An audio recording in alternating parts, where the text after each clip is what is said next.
In a world where DEI feels lost and inclusion is becoming a bad word, we are having real conversations about leadership through the lenses of diverse voices. As generational and neurodiversity advocates, we are disrupting this sense of dissonance and navigating a path towards personal empowerment, conscious leadership, and organizational success. By leveraging evidence-based practices rooted in neuroscience, we can nurture a flourishing workplace culture where every diversity thrives. We are your hosts, Sherri Dockree and Nicki Straza. Welcome to the Dissonance Disrupted podcast.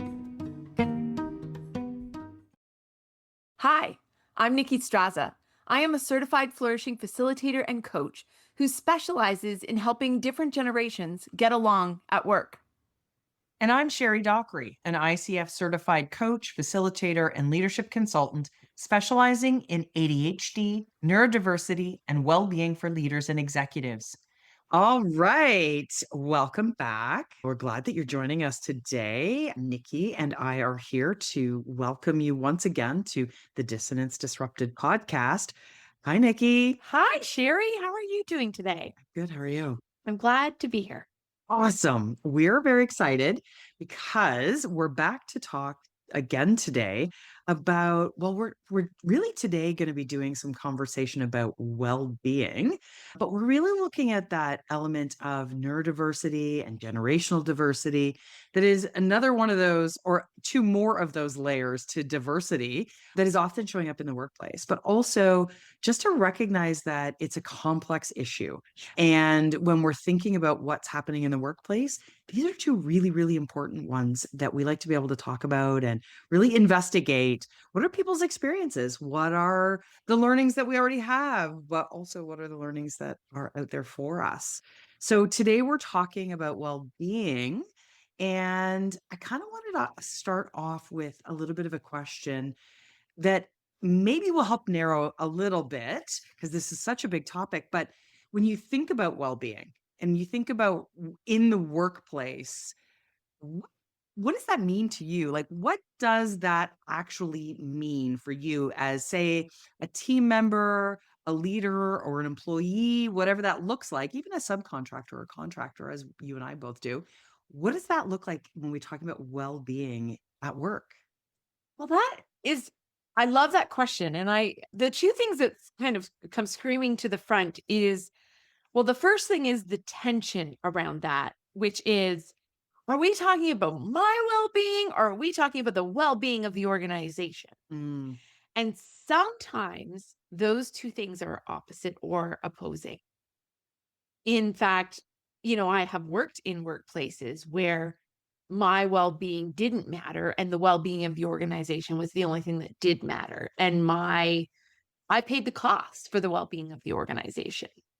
And then I've worked in workplaces where my well-being was what made the organization thrive. And I think our listeners will probably find a similar complexity in that. And so to answer your question more directly, for me, my ability for my well-being to be protected at work is what I think of when I think about well-being in the workplace. Because if my workspace is caring about me and my flourishing, I'm going to be able to bring the best of myself to work, which I think ultimately then becomes reciprocal in nature. How about for you? How would you define it?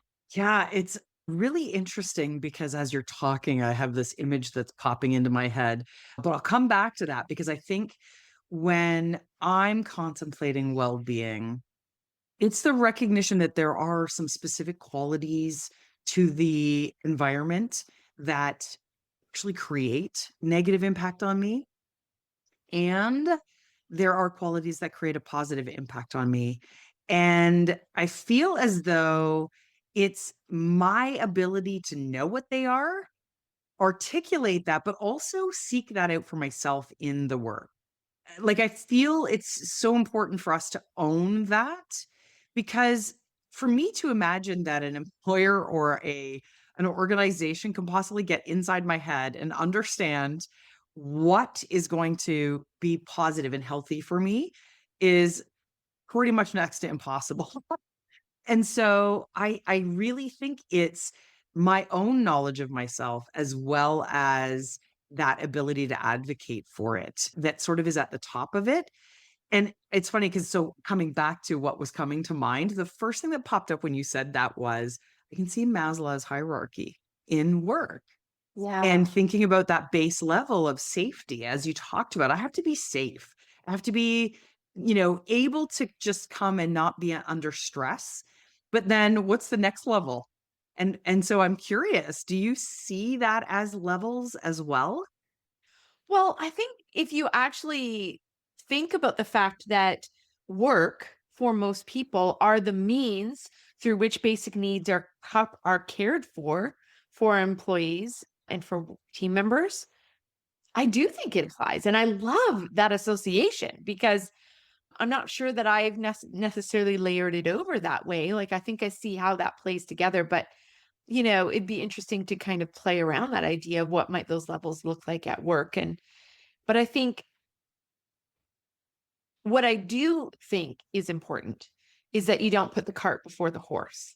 Mhm. And I think, at least in the culture work that I do with organizations, we're trying to get to fixing the communication, and we need to give people more skills on how to navigate hard conversations.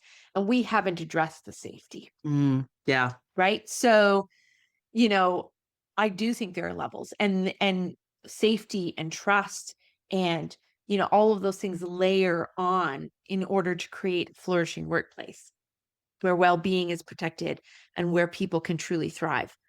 So I really love that. And I know I do that in my work. And I just don't know that I've actually layered over the Maslow's hierarchy kind of context to which I now have to nerd over. So thank you for that.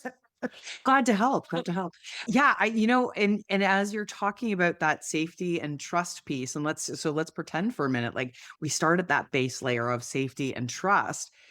I know that the complexities that come with every diversity is one of the things that has really created a lot of challenge for leaders, especially, but even as team members, right? So coming into work and knowing that there is these many layers of diversity within the workplace and thinking about, where is that conflict? Where's that what was the word that you used that Tension. the tension.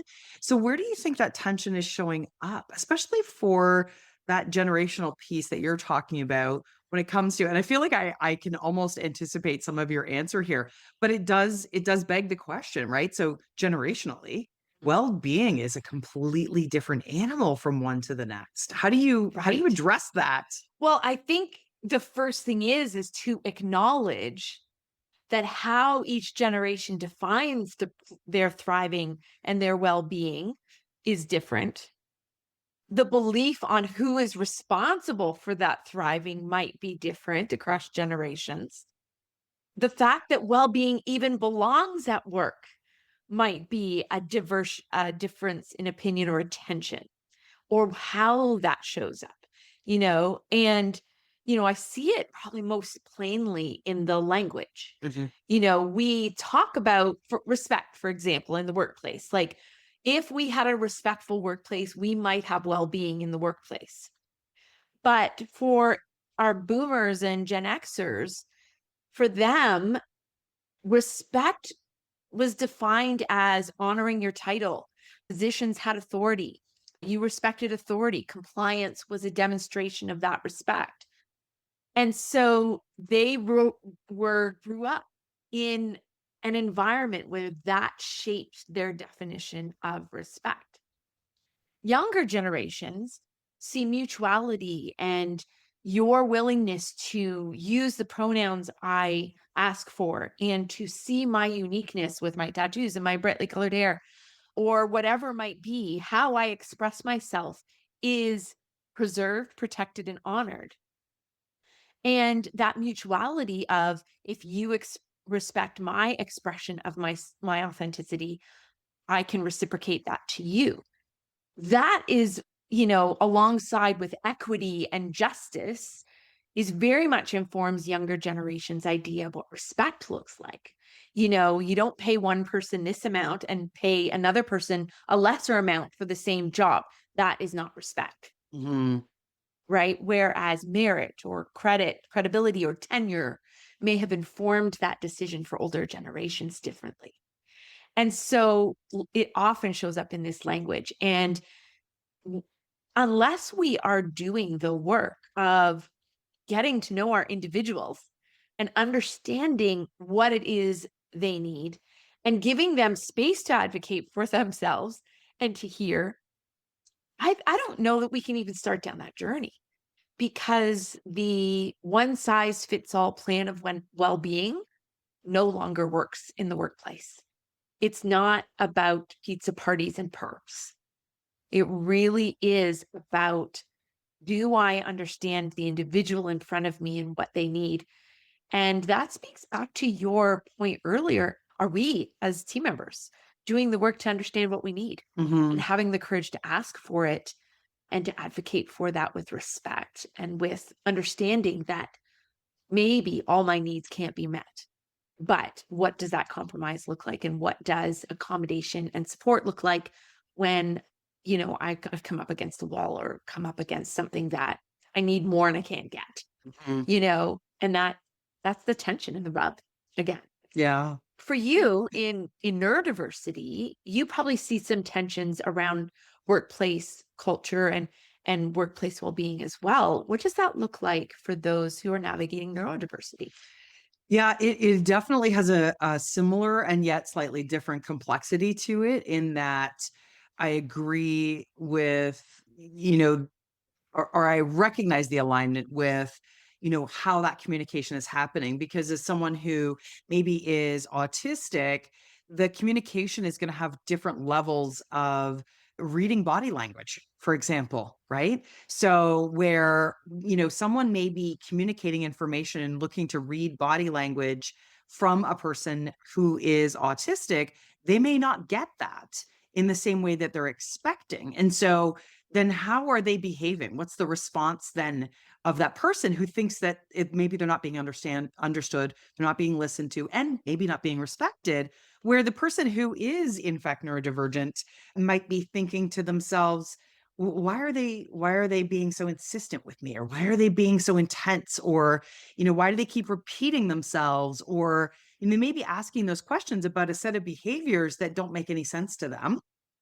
And so now it's creating this space of confusion. And Mm. I do think that that confusion is quite often at the source of a lot of difficulty for people who are neurodiverse because, you know, a workshop that I did recently, we had this whole conversation about how I need you to give me information in a concrete format. But I also need you not to expect anything from me in a concrete format because my ADHD brain doesn't work like that. Whereas someone who is autistic is going to both give and receive with a concrete format. And so if I was to provide instruction to an employee, if I said to them, I want you to put together a plan for, whatever, a newsletter, communicating information out to our team, and let's use that. Let's use communicating information to our team. If I ask that question of someone who is autistic, there is an immediate stop because they may not understand what that means. So they need to be able to ask questions. They need to be able to ask many questions, perhaps. And of course, I'm generalizing here. This is not not everyone. And then you add in the layer of somebody who's ADHD, so both. But they may need to ask lots of questions. And if they do not feel it's safe to ask all of those questions for clarification, you now have this spot where they're frozen. What do I do now? Because I don't know and I'm afraid to ask the questions. Mhm. Or you might also see someone who feels the need to over explain what's expected, micromanage the details. And so now this person is feeling, well, I could figure this out. Why do you even need me to bring my creativity or my skills into this when you're just telling me exactly what to do and you just want full compliance exactly the way you expect? And so I think that, you know, it's pretty tough as someone who is ADHD for example, to help someone else navigate understanding that I need you to give me very concrete, specific instructions, but I need you to give me the expectation to work only in a framework. Don't tell me every detail because I need that creativity. I need to be able to connect and feel this project to be excited about it. Because if I'm not, I'm probably not going to do it. I'm not going to finish it. I'm going to half ass it if I'm being real. Yeah. And so it's interesting how that layer of trust immediately leads to our ability to be creative, to bring our best selves to the table. And so in that neurodiversity vein, there is so much about just understanding that one little tiny nuance. Right. And how do I communicate that to someone? I know how, you know, I might be able to do that, but then unless somebody recognizes and unless I have the forethought to say, by the way, how I work best is, and then how does that person remember that every time they need to communicate with me? Right. It's so complex and it's so difficult for someone to always be conscious of that. And what happens if I have 15 team members? What happens if I have 120 team members? Right. How do I tell all of them to communicate that way? So it certainly makes it messy. Well, I think here is where the rubber meets the road, right? Because that is important work to know your people, to understand how they can communicate, to create a space where that safety can be nurtured, and also to create a circle back loop or a feedback loop so that when you do screw it up, because you will, how that gets repaired and how that gets nurtured so that the relationship doesn't take damage, and so that's really important work. But then the work that we're doing is urgent. It's got deadlines. We have to get the widget out the door. We have to get the service going. That's urgent work. And oftentimes this important work falls prey to the urgent work because we somehow only have 8 hours in a day or 10 or 12 hours, depending on our shift length. Right. And Mhm. and we have these complexities now that we're having to make trade-offs all the time. And I have found in my work that a lot of companies avoid the true deep culture work because it takes too long to build a foundation. Mm. And so they try to patchwork it and give them a partial skill without that foundation of safety and trust being built and relational rapport where we actually know and see each other, and we try to build a house of cards ultimately on top of that. And going back to kind of our earlier conversation, when our team is thriving, they're bringing their best selves, they are safe, they're functioning well. Our business is going to thrive. It's going to be profitable. It's going to be innovative. It's going to be high performing. And when it's not, when our people are struggling, we're going to get really focused on the task and we're going to get really, really frustrated about the widget not getting out the door or the service not being rendered at a certain time. And that's going to actually feed a vicious cycle rather than a victorious one. And I think when it comes to workplace well being, that's the tension we're grappling because in some cases, we have a real cycle of dysfunction that we are trying to course correct, which takes so much time and effort and energy to turn that ship around. And we make a mistake by short circuiting the value that trust and safety have as a foundational. It's the wheels on the train or on the track, Mhm. right? It's interesting because as you're talking about that and I'm thinking to myself, I go back to the layers again. But I think, when we talk about how do we do that, right? And I mean, we both live it to begin with, right? In our own lives, but also with our clients who we work with. And as you were talking about that cycle, that vicious cycle versus victorious, and I'm thinking about even just one person who a client that I had been doing some work with that talked about how important it would be to get to a moment where they could be proactive with the stuff they need to deal with. And there's this struggle for getting to proactive because I can't get out of reactive because there's too much. And it reminds me of just how much that tension that you're talking about exists because we can't figure out how to take, all of those steps. And what I would wish for people is that there was this perfect little path, right? Here's the first step, here's the second step, here's the third step. And in some ways there are. I think that there are, but don't think that there is this perfect description of what every step is for every company and every person within every company. Mm. But if you were to pick like something that would be the first most important step, let's pretend for a minute that you're communicating with a leader in a team where they recognize that they're always feeling behind the eight ball, but they want to create that safety net. They want to create that deep work around safety and trust. Where do you think they would start? Yeah, that's a complex one because for me, it would be I would need to understand the team and need to understand where that organization is at. If there's a lot of dysfunction in the team and they're struggling to trust each other, it starts with empathy, Mm, right? yeah. I actually need to get that team sharing enough of their story that they appear human to each other and they recognize, oh, you struggle with that too? Oh, shoot. Yeah, so do I. And having a degree of vulnerability and storytelling and life sharing where, okay, now we're all human now on this team. Check. Yeah. Right? If there's a degree of functionality and, there's some decent communication, but, trust is choppy or inconsistent, well, then we can kind of pull in and look at a system. So, what is a pathway of decision making, for example?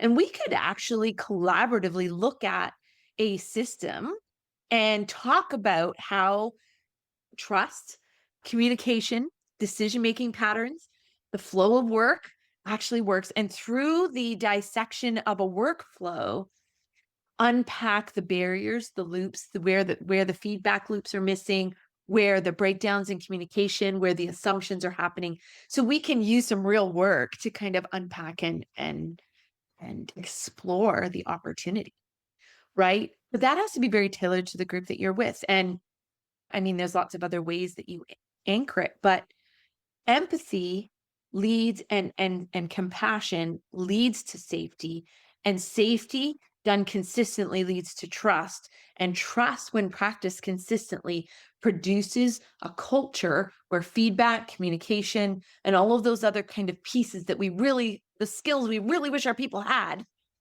problem solving, conflict resolution, all those things you build on after, empathy, safety, and trust are rooted in habit. Mhm. Yeah, that's a great answer. I think that the interesting piece of that is you start with empathy. And it's funny because I think when I consider from a neurodivergent lens, it's an uncomfortable place for someone who's neurodivergent because we tend to over empathize. But then the experience of, well, that's only ever gotten me, whatever the negative, response is, becomes the sort of leaned into answer because that's what they expect, right? Well, people think I'm weird or nobody ever responds to me or they always hate my ideas or, whatever those kinds of responses are. And I do think that ironically, this has been an interesting sort of tie back to our last session because we started off talking about emotional Yep. intelligence. And I've always found it very fascinating to do that empathy work. What I find interesting is that a really good conversation about why is a good place to uncover where those challenges with empathy come up and is a good place for neurodiverse individuals to be able to a little more safely, because I don't want to say safely, because I'm not sure that that's always safe, but a little more safely approach that conversation with others who maybe are not. Because when they talk about why, that might be where that alignment comes in. Mhm. They may not necessarily always understand each other. And in fact, that over empathizing has worked against. So that conversation about why becomes really relevant. Like, why does this project in particular matter, right? Why does this widget that we're trying to get out the door, why do you care that we do it this particular way? Or why do you care that we're on time? Or whatever the metric is that's being used. Because in the neurodiverse brain, there's that association piece. There's this connection to things by association. And those are very values based. Very values I was based. just going to say, you're actually just really rooting on the real values, Mhm. right? And values of the organization, values of the individual. Like, I mean, we talk about all these diversities. Well, values diversity also makes things complex, right? Yeah, that's right. Because I value truth, and somebody else values, clean processes, and somebody else values efficiency. Well, we're going to have some value rubs, Mhm. right? And I think that that point around the circle back to emotional intelligence is huge because, you know, it starts with empathy, and the building on the foundation of empathy in order to get to safety is understanding the four pillars of emotional intelligence, because someone can't create safety for themselves or for anyone else if they're not self-aware, Mhm. regulating themselves, self-management, socially aware, and relationship management. Mhm. Those four skills, the sum of that is what produces the safety. And so I love that circle back because, again, now we've lengthened the road again.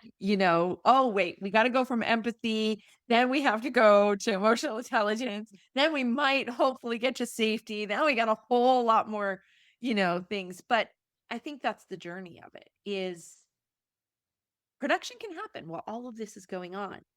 However, we can't neglect this important work if we actually want sustainability and longevity and profitability in our organizations. What I'm seeing, especially on the generational front, as things shift and our older generations move towards retirement, the world is changing, the nature of work is changing, AI is changing the world. Gen Alpha, who's hot on the heels of our Gen Zs, are going to change things again. Mhm. And we need to nurture skills in our workplace where we can, as Zach Mercurio says in his book Mattering, where people matter. And if we can move our organizations towards people centric leadership, not only will our people thrive, but so will our businesses. Our failure to miss that cue is is a blow in the coffin of an eventual death of our organization. Mhm. And it's a tough one. Yeah, it's interesting that, as we talk about those values, and it's funny because I'm thinking to myself, what as you were mentioning about, the differences in generations. Well, at this stage of life, what I also recognize is that even in the intrinsic values that, I've developed for myself and understand about myself, how I apply those changes over the course of Mhm. my lifetime. And so someone who I knew 5 years ago might see some really different things in me than what they see now, but my values themselves haven't necessarily changed, but how I apply them has changed. Yeah. What I do value has maybe morphed into something slightly different, or it's evolved even further than it was, and maybe we're back on Maslow's hierarchy, but and so I think that that's the other piece that I think makes this whole thing different, is because I almost feel like each generation has this sort of stagnant, here's who they are, here's who they are. But we forget that they're also evolving with every new generation that comes along, with every experience they have. And with life stage, Yeah. right? There's an emphasis on one value, then you enter into another life stage, and that value, minimizes and another is emphasized, or becomes more relevant. And, life stage and all of these different things are real factors, and the generational characteristics are clues and context. They're not a recipe for who a boomer is. It's a context in how the world the boomer grew up in. And it behooves us to lean in and go, how does this boomer behave? How does this Gen Xer behave? How does this millennial behave? How does this Gen Z or this alpha behave? What do they need? Because if we stay in the stereotype, we lose the nuance and we miss the boat. Mm-hmm. And the invitation in all of this diversity isn't to pigeonhole people. It is to get to the heart of the matter, which is, can you see? Can you hear through their words? And can you value the unique contribution that that human is bringing to the table? And I think that's the dissonance we're trying to disrupt, is at the core of all these diversities. The root of it is there's a human with real feelings and real needs and real differences that is beautiful and has some incredible genius to bring to the table that I need to see, hear, and value. And that's the hardest human friggin' work. Sure is. I'm really appreciating the way that you just said that, because I think as much as you and I specialize, by the same token, one of the first conversations that we had really around doing this podcast, we talked about the fact that the more that we have the capacity to look diversely at anything, right? The more that we can take in the different perspectives of anything and everything to look at any one object, the more that we have the capacity to really utilize that in many, many ways. And so even with humans, the more that we can create space for the diversity, the more that we create space for humans to be more. Yeah. And so I kind of find that kind of a weird dichotomy that we specialize in a particular area. I mean, obviously we certainly have the ability to cross over those, but we specialize in an area. And yet our message, I think, quite often is that it's less about just that group of people. And it's more about the fact that if you can absorb pieces of this perspective, it will actually help us with every human, right? The tricks that we use for someone who's neurodivergent to be more effective with things like executive function is actually a tool that could be used for anyone and everyone. And so I think it fits in the same way. That's all we have time for today. In our next episode, we'll continue this conversation on well-being at work, exploring authenticity, generational dynamics, self-compassion, and how leaders can create human-centered cultures that actually hold up in practice. We hope you'll join us. Thanks for joining us on the Dissonance Disrupted podcast. We believe conversations don't end here, they begin here. If today sparked something for you, please take the time to like, subscribe, and share this episode with your network. And if you want to connect with us about today's show, we would love to hear from you. Visit us at www.dissonancedisrupted.ca for show notes, contact information, and more. Be sure to bring your coffee and join us next time on the Dissonance Disrupted podcast. Chat soon.